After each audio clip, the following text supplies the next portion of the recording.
جب اللہ تعالیٰ کسی کی رسوائی چاہتا ہے تو اس کو پاک لوگوں پر لعن طعن کرنے کی طرف مائل کر دیتا ہے۔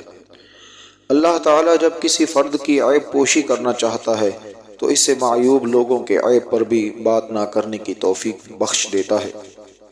جدائی کا ایک لمحہ بھی عاشق کے نزدیک 1 سال کے برابر ہے۔ حلم کی تلوار لوہے کی تلوار سے زیادہ اثر رکھتی ہے، بلکہ فتح حاصل کرنے میں حلم سینکڑوں لشکر سے زیادہ مؤثر ہے۔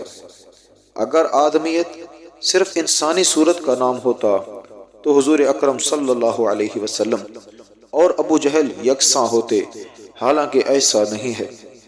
احمق کی دوستی اور اس کی محبت سے دین اور دنیا دونوں ہی کا خون ہوتا ہے۔ جب بیمار کی قضا آتی ہے تو طبیب بھی بے وقوف ہو جاتا ہے۔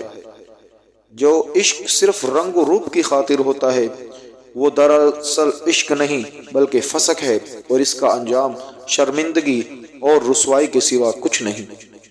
قرب خداوندی کا حصول بقا میں مضمر ہے، لیکن بقا سے پہلے ہونا ضروری ہے۔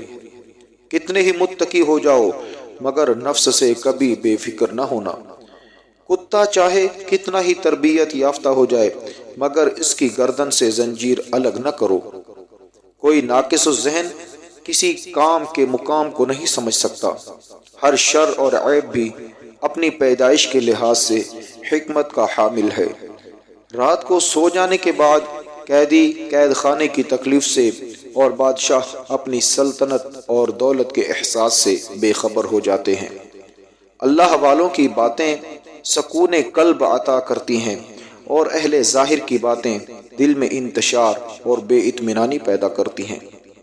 اے لوگو، بہت سے شیطان خصلت صوفیوں کی شکل میں موجود ہیں، اس لیے بیعت میں ہرگز جلدی نہ کرو۔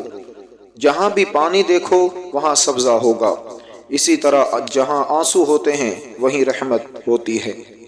جو عقل سلیم رکھتا ہے وہ خلوت اختیار کرتا ہے، کیونکہ تنہائی میں قلب کی صفائی ہوتی ہے۔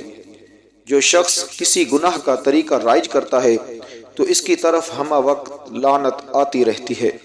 نیک لوگ چلے گئے اور ان کے اچھے اعمال باقی رہ گئے، اور کمینے لوگ بھی چلے گئے اور ان کی ظلم و لعنت باقی رہ گئی۔